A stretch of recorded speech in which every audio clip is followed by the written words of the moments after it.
yaitu Sembah Dalem Kartalegawa, yang mendirikan langsung yaitu Gedung Sate Bandung. Yang mendirikan Gedung Sate? Iya, Kartalegawa 1947, yaitu pemimpin rakyat Pasundan. Nah itu katanya orang Cibatu. Iya, keturunan dari Tumenggung Wangsa Negara yang terkumpul anak cucunya di daerah Wanakerta, yaitu wilayah Cibatu.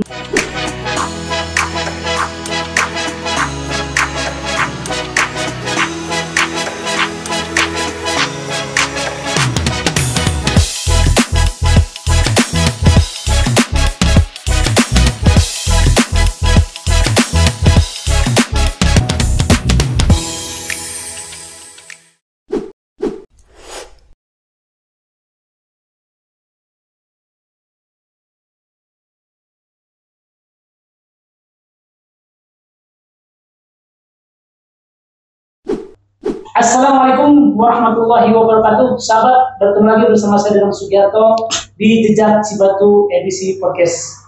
Di podcast kali ini kita kehadiran narasumber, insya Allah narasumber yang berkompeten di bidangnya. Kita sapa di depan saya ini sudah ada Pak Aten. Assalamualaikum Pak. Waalaikumsalam. Gimana kabarnya Pak? Sehat? Alhamdulillah. Sekarang alhamdulillah sehat. Alhamdulillah sehat ya. Semoga kita senantiasa diberikan keberkahan umur, rezeki, dan panjang umur. Amin ya Allah. Amin ya Allah. Ya Allah. Sebelumnya Pak, di podcast saya ini perkenalan dulu nama, tempat tinggal. Silahkan Pak. Kebetulan saya Pak ya, pertama-tama saya mengucapkan salam silaturahmi. Dan saya ini kalau berbicara orang mana ya saya orang Limbangan ya. Kebetulan saya di Desa Galuh Pakuwon. Nah saya ini lahir di Kampung Cangkudu. Kebetulan ya pindah ke daerah wilayah Kecamatan Kersamana karena saya menikah ke orang sana. Nah sekarang saya kembali lagi ke Galuh Pakuwon, yaitu Pusir Dayeuh Kabupaten Garut secara historikal di sana, yaitu di Pasirhut Limbangan. Pasirhut. Ya, yang disebut dengan Galuh Pakuwonnya kan gitu ya. Kalau nama sendiri, kepanjangannya? Nama saya kebetulan orang tua saya ini ya, nama saya ini saya anak kelima Pak, kakak 4, ya adik 4. Ya kebetulan saya ini di tengah-tengah. Nama saya itu Aten. Gitu. Kata orang tua saya kan Kiai kan gitu, dia bilang walaqad ataina kan gitu. Ataina itu ya hamba Allah. Aunilah Aten, aunilah. Au itu katanya pertolongan gitu. Jadi pertolongan Allah, hamba yang dapat mendapat pertolongan Allah kan gitu. Orang tua semakin bagus ya gitu. Itu nama dari orang tua. Oke. Kita ke materi. Pak Aten ini adalah seorang sejarawan ya, sahabat. Pak Aten ini seorang sejarawan, beliau tahu tentang secara detail sejarah Limbangan. Boleh diceritakan dong tentang sejarah cikal bakal daripada Kabupaten Limbangan atau Limbangan sendiri itu sendiri.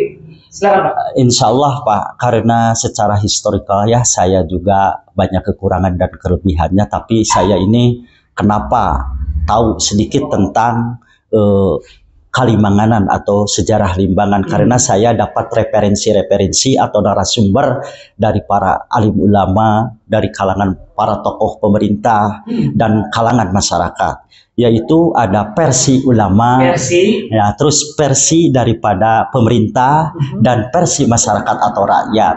Dan sejarah ini, Limbangan ini tergantung kepada orang yang sukanya di mana. Nah, sekarang mau Bapak terangkan versi mana dulu nih? Nah, ini ada cerita legenda, ada cerita sage, ada cerita yang disebut nute, cerita keyakinan.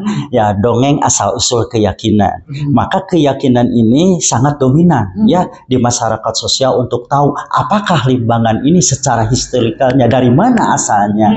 Insya Allah berdasarkan referensi yang saya terima, saya sekarang akan jelaskan. Misalkan versi ulama. Versi ulama dulu. Nah, menurut versi Limbangan, menurut versi ulama, itu berasal dari kata lam nimbang mim. Lam nimbang mim. Lam artinya memiliki, mim sifat Muhammad.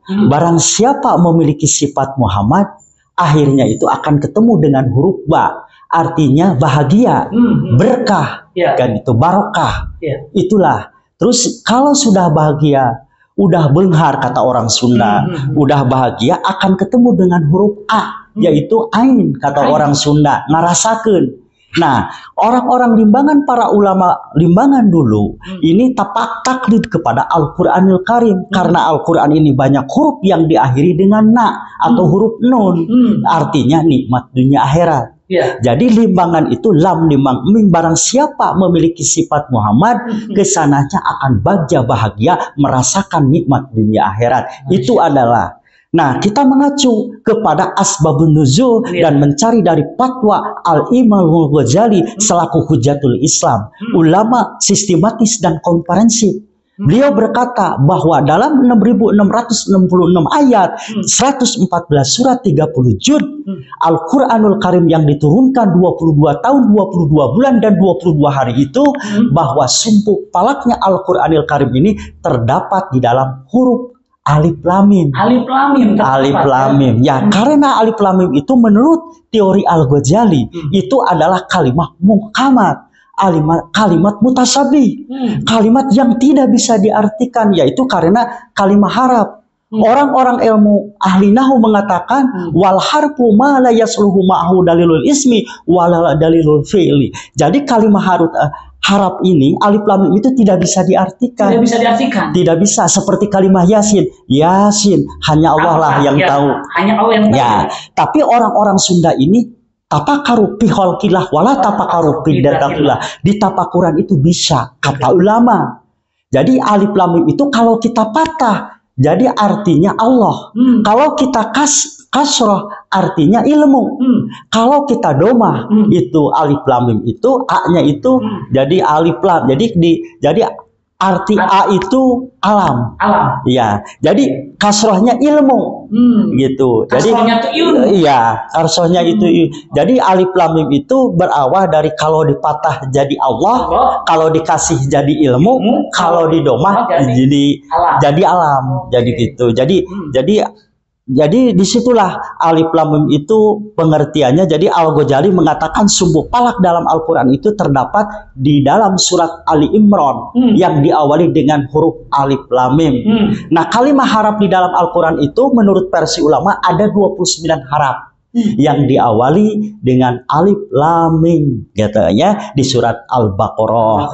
Gitu ya, itu alif lam mim itu kalau dipatah menurut orang Sunda Allah Muhammad, kalau dikasroh jadi ilmu, kalau didomah jadi ulama, dikembalikan deh ke asal jadi Allah Muhammad. Maka limbanganlah disebutnya, maka limbangan itu lam limbang mim menurut versi ulama. Terus nah, kalau kita menggali dan mengkaji, meneliti secara istilah atau lugat, dari mana limbangan ini berawal? Limbangan berawal dari asal mulanya dari kerajaan Galuh. Galuh itu berarti menurut bahasa Sanskerta, artinya batu permata. Batu permata. Tapi kalau ya itu dibagi kepada 3 versi. Ada limbangan kemarin, ada limbangan bihari, ada limbangan kiwari, ada limbangan bahula, ada limbangan kamari, ada limbangan kiwari. Sekarang. Nah, jadi limbangan yang paling buhun adalah Galuh Pakuwon. Galuh Pakuwon itu adanya di mana? Itu ya, batasannya Galuh Pakuwon itu dari Sungai Citarum sampai Indramayu. Itu yang disebut kerajaan Galuh. Ya, mata pencahariannya itu dari nelayan. Kalau dari Citarum ke sana disebutnya Pajajaran. Oleh Sang Hyang Jayadewata Macan Putih disatukan, disingkat Galih Pakuwon. Artinya disatukannya kerajaan Galuh dan Pajajaran disingkat Galuh Pakuwon. Nah, ini di mana disatukannya itu di Pasihuut Limbangan. Galih Pakuwon itu pusir daripada pusir kabupaten pertama nalika mendiang Eyang Prabu Wijaya Kusuma, kamantrennya atau kadaleman atau bupatinya di sana. Nah, ini limbangan itu. Nah, ini menurut versi ulama. Nah, ini ya kalau versi ulama juga masih banyak yang enggak. Kalau versi ulama yang betul-betul ada referensinya, ulama-ulama kondang semuanya di limbangan ini, ya Itulah yang saya baca di referensi-referensi, dan versi kalau Limbangan itu versi pemerintahnya gimana, versi masyarakatnya gimana. Ini ada 3 versi. Betul. Nah, itu menurut versi ulama. Tapi Limbangan ini kan gitu ya. Tadi yang bahasa Galuh tadi, Galuh itu batu belum digosok. Galuh batu itu. Kalau batu udah digosok, ya itu disebutnya itu galuh, bisa dijual. Nah, itu seternya muncul batu kalau digosok. Nah, ini tergantung kepemimpinan dari keprabuan itu, bagaimana mengolah masyarakatnya supaya cemerlang itu masyarakatnya itu. Yang ketiga adalah galih.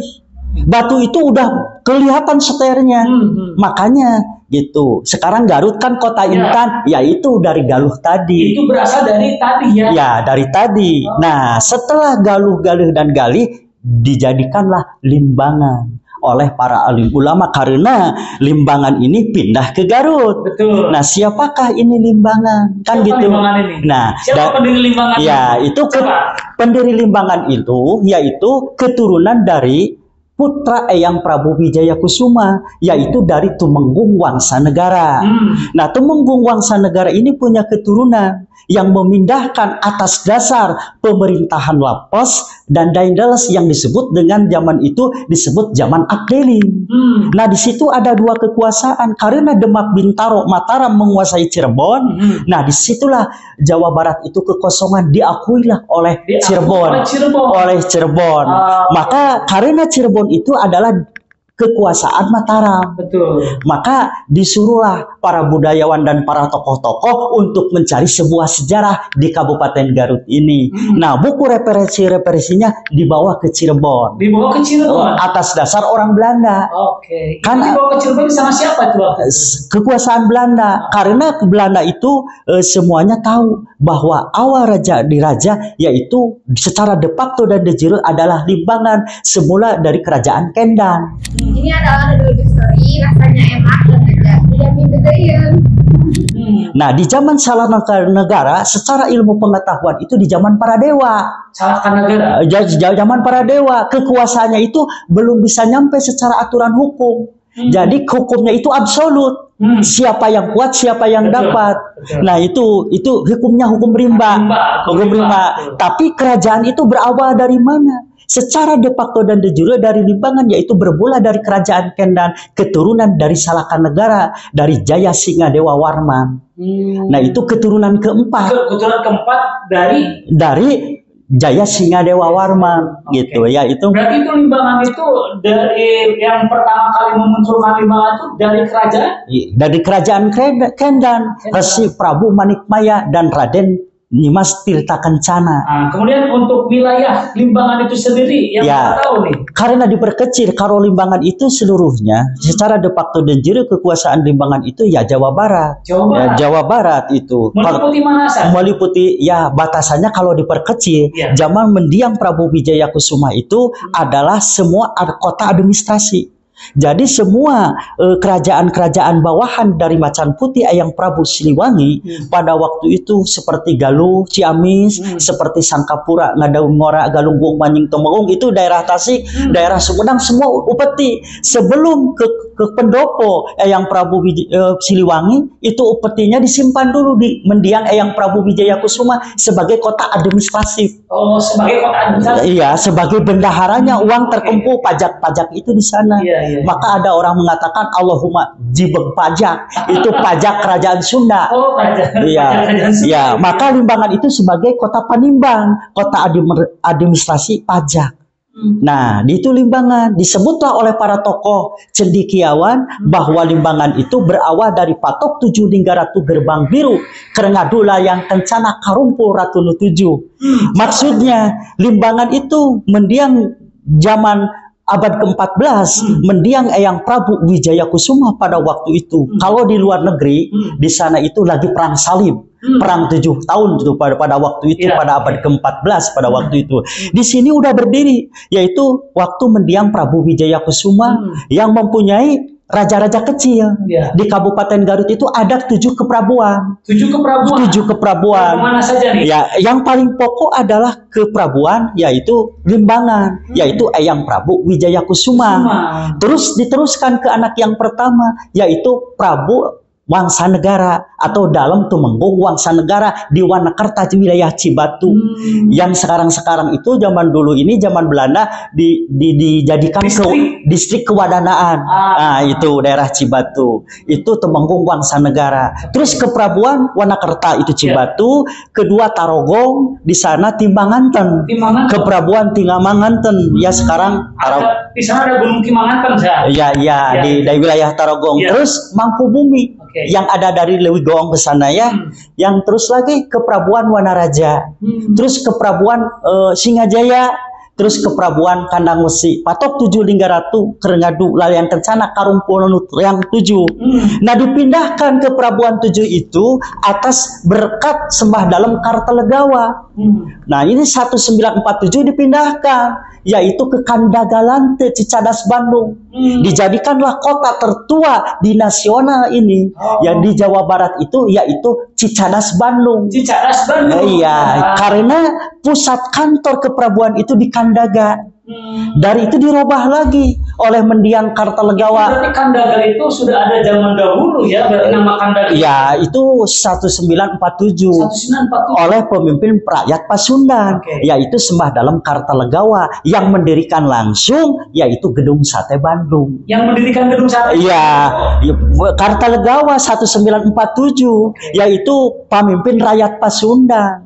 Nah, itu makanya orang Cibatu. Iya, keturunan dari Tumenggung Wangsanegara yang terkumpul anak cucunya di daerah Wanakerta yaitu wilayah Cibatu. Yang sekarang di situ ada makom yang namanya Congkang. Disitulah keturunan-keturunan yang membentuk dan membuat administrasi kota Parawihangan yang namanya Gedung Sate. Yaitu Kartalegawa, pemimpin rakyat Pasundan yang diminta oleh Presiden Soekarno waktu itu untuk menyesahkan dari kerajaan menjadi RI. Dia menghadap kepada Kartalegawa, pemimpin rakyat Pasundan. Kalau kerajaan di Pasundan yang paling pertama, waktu kemarin saya podcast juga ada yang mengatakan bahwa kerajaan yang pertama di Garut itu adalah Kartarahayu.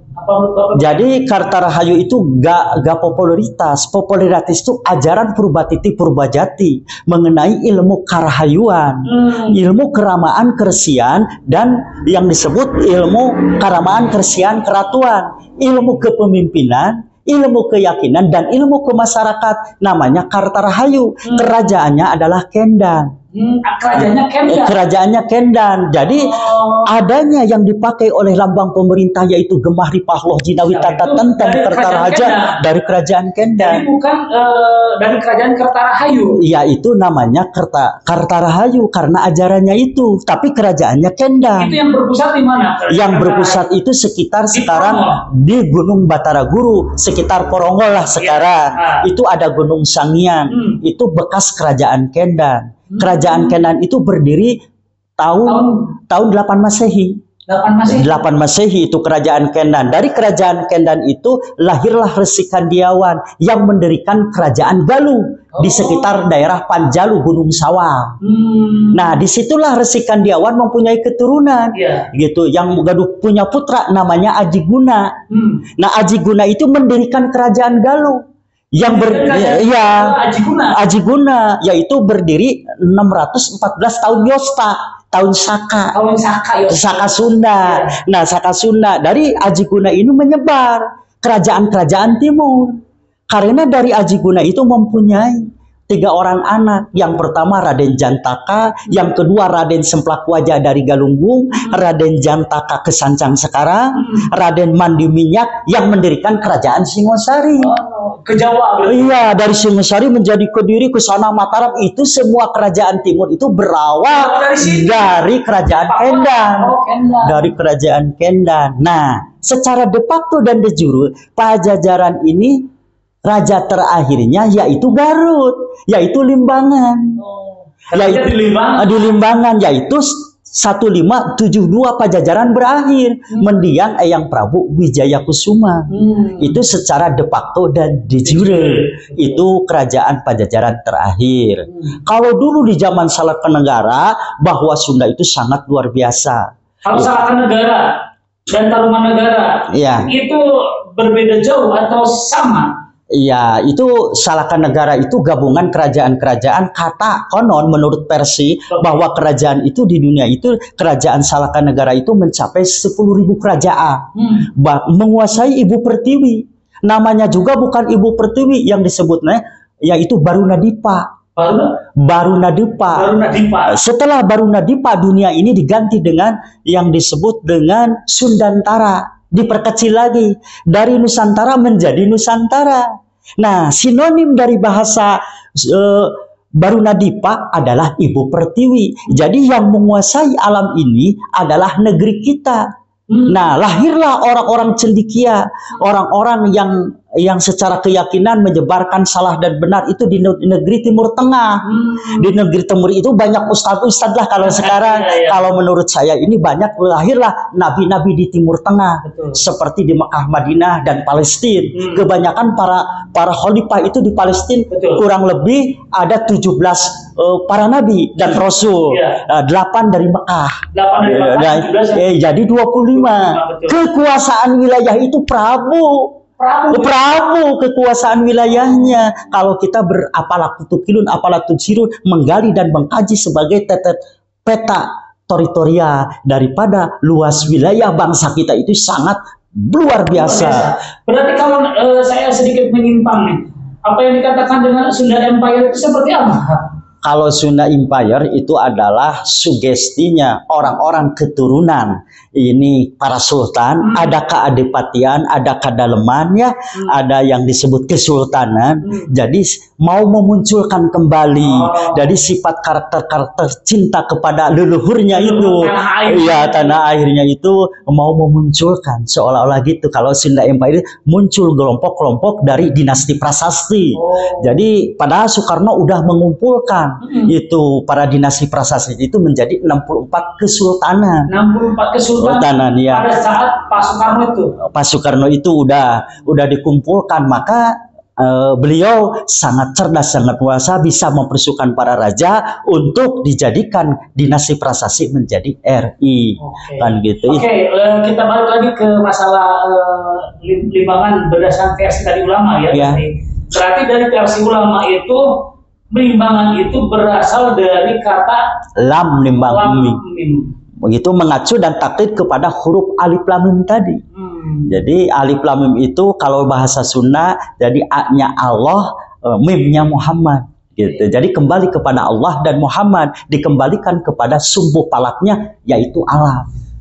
Karena alam ini adalah alam yang dimuliakan dalam Al-Qur'an. Konteksnya negeri Rum, karena Al-Quran itu 3 dimensi, Pak. 3 dimensi apa? Nah ini pengertiannya. Jadi bisa menceritakan sebelum, sesudah, dan yang akan datang. Kalau Rum dari awal adalah negeri kita, negeri yang dimuliakan. Luar biasa. Dan orang-orang para penemu yang mencapai budaya sosial yang menjadi kehidupan sekarang. Nah sebagai peradaban, kemajuannya itu dari negeri Rum, Roma, Italia. Nanti itu bisa diceritakan di podcast berikutnya nih. Subhanallah. Menarik sekali nih. Menarik sekali. Yang terpenting sekarang saya sudah bertanya tentang masalah limbangan berdasarkan versi ulama. Iya betul. Yang tadi sudah Bapak jelaskan. Tapi ini menarik sekali Pak. Jadi mungkin nanti kita akan ngobrol kembali tentang apalagi dunia itu kan tadi Bapak dibagi 3 ya. Nah, itu kita nanti coba dibahas di podcast berikutnya. Insyaallah. Untuk yang sekarang pas terakhir dari Bapak dulu tentang limbangan menurut versi alif lam mim. Versi ulama mengatakan kebanyakan ulama-ulama limbangan ini ulama yang sangat waro. Ini guru-guru saya juga yang mengatakan demikian, bahwa yang mengacu kepada Al-Quran tadi. Jadi masyarakat ini sangat percaya dan yakin bahwa limbangan ini sesuai papagon daripada Sunan Rahmat, yaitu Raden Sangara. Itu mengatakan bahwa limbangan ini saya kasihkan Alkitab Jadi limbangan itu adalah kitabnya gitu. Kalau Sunan Rahmat mengatakan kalau Garut dikasih tongkat perang, kalau Sumedang dikasih tongkat kepangkatan, kalau daerah Wado ke Sumedang ke sana ke Tasik itu bokor rezekinya, limbangannya kitabnya. Jadi ilmunya al ilmu nurunnya kan gitu. Ada di limbangan. Oke, cukup Pak untuk pertemuan kali ini. Iya. Nanti kita bahas di podcast berikutnya ya. Insya Allah. Mohon maaf. Masih panjang dan masih menarik juga nih untuk kita bahas ya. Subhanallah, nanti subhanallah. kita coba untuk pulang kembali atau nanti membahas tentang yang lainnya, Pak ya. Iya. Oke, terima kasih sahabat Jejak Cibatu. Saya ambil sebuah keputusan atau saya ambil sebuah kesimpulan bahwa limbangan ini adalah terbentuknya dari kata alif lam mim nanti yang Bapak jelaskan. Saya memang sudah bertugas dan di depan saya narasumber Pak Aten sudah hadir di depan saya. Mudah-mudahan nanti kita bisa ketemu lagi dan ngobrol lagi bersama saya di Jejak Cibatu di Podcast. Dan saya tutup. Assalamualaikum warahmatullahi wabarakatuh. Waalaikumsalam. Ya, sama-sama.